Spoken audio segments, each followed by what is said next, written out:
Shalom saudara, jumpa lagi dengan saya Hendra Kusuma di program pembelajaran firman Tuhan dan juga motivasi untuk kehidupan kita semuanya. Saudara, Yohanes pasal 4 menjelaskan tentang percakapan antara perempuan Samaria dengan Yesus Kristus Tuhan kita. Nah, yang menarik di situ adalah ketika terjadi percakapan dengan perempuan Samaria, nah kita tahu bersama bahwa perempuan Samaria ini adalah seorang yang tidak percaya. Nah, itu pertama. Yang kedua, perempuan Samaria ini adalah wanita yang tidak benar. Karena dikatakan bahwa dia memiliki 5 orang suami, saudara.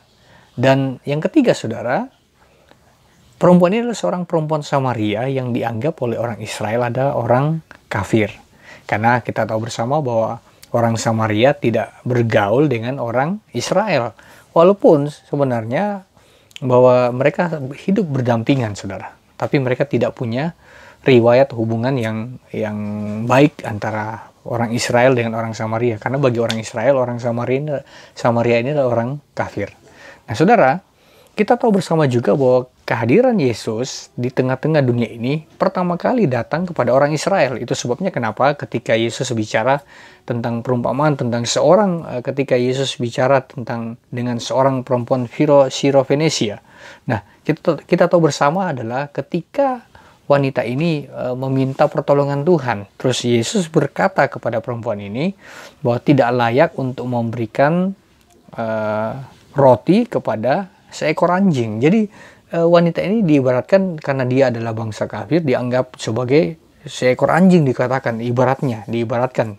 Sehingga perempuan ini dengan imannya berkata bahwa ya betul Tuhan, tapi anjing juga makan dari rema-rema yang jatuh dari meja tuannya. Sehingga Yesus melihat iman dari si wanita ini sehingga dia mengalami pertolongan Tuhan. Nah, saudara, kita lihat banyak hal yang Yesus perbuat selama dia kurang lebih 3,5 tahun melayani di muka bumi ini, khususnya di tengah-tengah bangsa Israel. Nah, kehadiran Yesus seakan-akan seperti melanggar banyak aturan-aturan yang berlaku di kultur atau budaya dan juga sistem agamawi orang Yahudi pada waktu itu, orang-orang Israel. Nah, tetapi yang menarik adalah ketika Yesus bicara dengan perempuan Samaria ini, apa topik pembahasannya? Yaitu tentang konsep penyembahan yang benar. Nah, saudara, kita tahu bersama bahwa Yesus memang banyak menentang tentang cara-cara penyembahan orang Israel pada waktu itu. Penyembahan, cara mereka berdoa yang bertele-tele, bagaimana Yesus mengecam mereka dengan bangsa ini memuliakan aku dengan bibirnya tetapi hatinya jauh daripada aku. Nah, dan masih ada lagi cara-cara umpama Yesus makan tidak cuci tangan dan murid-muridnya bekerja pada hari Sabat. Nah, seakan-akan Yesus itu melanggar aturan-aturan Taurat pada waktu itu, sehingga Yesus tutup dengan sebuah pernyataan bahwa dia tidak meniadakan hukum Taurat, tapi menyempurnakan hukum Taurat itu di dalam hukum kasihnya. Nah, tetapi dalam hal ini yang ingin saya bagikan buat kita melalui Injil Yohanes pasal 4 ini, bagaimana yang menariknya adalah ketika perempuan ini berbicara kepada Yesus Kristus, dan Yesus berkata kepada perempuan ini bahwa engkau menyembah Tuhan yang tidak kamu kenal, tetapi kami menyembah Tuhan yang kami kenal. Dia sementara memberikan sebuah gambaran tentang dua hal yang sangat bertolak belakang, bagaimana orang Samaria ini, perempuan Samaria ini menyembah Tuhan yang tidak dikenal di Gunung Gerizim. Tetapi bagi orang Israel, mereka menyembah Tuhan yang mereka kenal, Tuhan yang membawa mereka keluar dari perbudakan Mesir, Tuhan yang menuntun mereka di padang gurun selama 40 tahun, bahkan Tuhan yang mengeluarkan mereka dari perbudakan dan untuk datang menyembah kepada Dia. Sehingga Yesus berkata bahwa mereka menyembah Tuhan yang dikenal. Tapi yang menarik adalah kenapa Yesus mengecam cara ibadah orang Yahudi. Mereka berdoa seperti orang bertele-tele. Terus kalau kamu ibadah, persembahan, tinggalkan dulu persembahanmu kalau engkau belum berdamai dengan orang. Yesus mengajarkan tentang banyak hal, tentang konsep-konsep yang di luar logik atau di luar kebiasaan-kebiasaan agama Yahudi pada waktu itu. Nah, dan yang paling menarik menurut saya adalah Yesus bicara tentang konsep ibadah yang benar, penyembahan yang benar kepada seorang perempuan Samaria. Kenapa bukan kepada orang Yahudi Yesus bicara? Kenapa bukan kepada ahli-ahli Taurat yang dikecam oleh Yesus. Kenapa Yesus tidak bicara kepada orang-orang Farisi, orang-orang Lewi yang harusnya diajarkan tentang gini loh cara ibadah yang benar. Jangan kamu cuma memuliakan bibir dengan bibirmu, tapi hatimu jauh daripada aku. Jangan kamu berdoanya bertele-tele. Ini caranya yang benar. Tapi kenapa Yesus justru bicara kepada perempuan Samaria? Nah, di sini kita belajar adalah konsep ibadah yang benar bukan soal tempatnya, ya kan? Bukan soal cara kita membangun ibadah kita.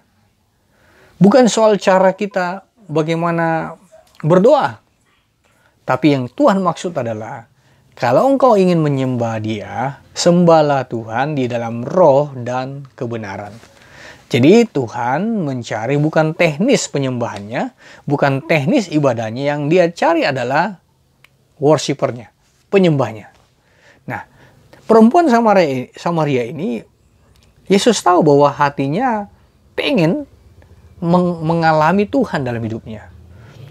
Sehingga kita tahu bersama bahwa ibadah yang dilakukan wanita ini terhadap Yesus adalah ibadah yang mengubahkan hidupnya. Sehingga kita tahu bersama bahwa Yesus akhirnya menyampaikan kabar baik tentang air sumber hidup itu kepada si wanita ini, dan si wanita ini menerima dengan luar biasa dan mengalami perubahan dalam hidupnya, dan akhirnya dikatakan dia pulang ke kampungnya dan mengabarkan kabar baik itu, dan seisi kampungnya menjadi percaya kepada Yesus. Yesus tahu dengan siapa, dengan orang yang tepat dia harus berbicara dengan siapa. Jadi Yesus tahu kepada siapa dia harus berbicara tentang konsep penyembahan, bukan kepada orang yang merasa dirinya benar dengan agamanya. Bukan orang yang merasa dirinya bahwa cara ibadahnya, cara penyembahannya, cara liturginya yang paling benar.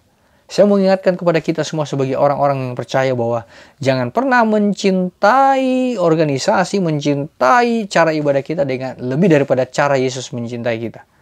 Dan Yesus mau dalam hidup kita bahwa yang Dia cari bukan cara ibadahmu dalam organisasimu, yang Dia cari bukan cara liturgi ibadah kita, yang Dia cari adalah bagaimana engkau, posisi hidupmu, bagaimana sikap hatimu dan rohmu dan kebenaran yang kau pegang yang memerdekakanmu, yang akan membawa engkau kepada ibadah yang sejati di hadapan Tuhan. Itu sebabnya kenapa Yesus berbicara kepada perempuan Samaria ini. Itu seakan-akan menampar orang-orang Yahudi pada waktu itu yang merasa diri mereka benar dalam ibadah mereka. Padahal Yesus berkata bahwa mereka ibadah seperti ibadah mereka bertele-tele dalam berdoa. Mereka dalam menyembah Tuhan, mereka hatinya jauh daripada aku. Dan Tuhan mau mencari orang-orang yang punya hati yang melekat kepada Tuhan. Dan tentu pasti bukan cuma sekedar hati dengan roh kita, tetapi yang Dia mau adalah bahwa kebenaran itu ada dalam hidupmu. Yaitu kebenaran yang memerdekakan kita. Jadi terlebih dahulu untuk kita bisa mengalami hidup di kita dalam ibadah-ibadah kita, mengalami Tuhan dalam hidup kita. Tentu yang Tuhan inginkan adalah bahwa Dia ingin kita harus menanggalkan kebenaran manusia kita. Kita harus menanggalkan hal-hal yang bersifat agamawi dalam hidup kita.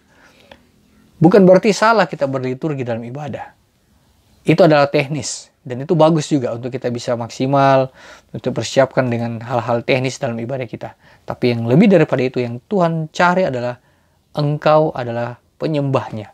Dan Dia mencari penyembah-penyembahnya. Bukan teknis menyembahnya, tapi yang Dia cari adalah bagaimana engkau menyembah Tuhan. Maksudnya sikap hatimu dalam menyembah Tuhan. Jangan sampai kita hanya memuliakan Tuhan dengan bibir kita, tapi hati kita jauh daripada Tuhan. Yang Yesus maksud di sini adalah jaga sikap hati kita di hadapan Tuhan. Kenapa Amsal berkata jagalah hatimu dengan segala kewaspadaan? Karena dari situlah terpancar kehidupan.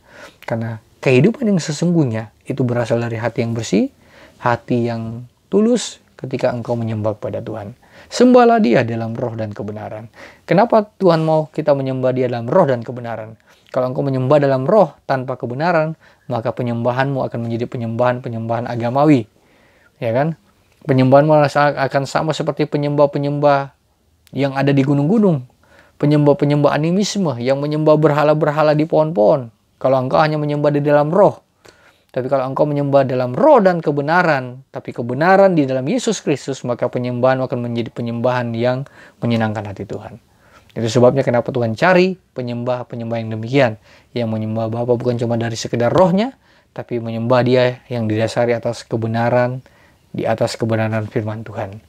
Jadi, Jadikan hidupmu sebagai seorang penyembah yang menyembah Dia di dalam roh dan kebenaran. God bless you. Tuhan memberkati kita semuanya. Kalau saudara diberkati, silakan share video ini kepada orang-orang di sekitar saudara yang saudara kasihi, sehingga banyak orang yang akan merasa diberkati lewat ibadah-ibadahnya, karena ibadah mereka dibangun atas dasar kebenaran, bukan soal teknisnya, tetapi bicara tentang hidup kita menyembah Dia di dalam roh dan kebenaran. God bless you. Tuhan memberkati kita semuanya. Amin.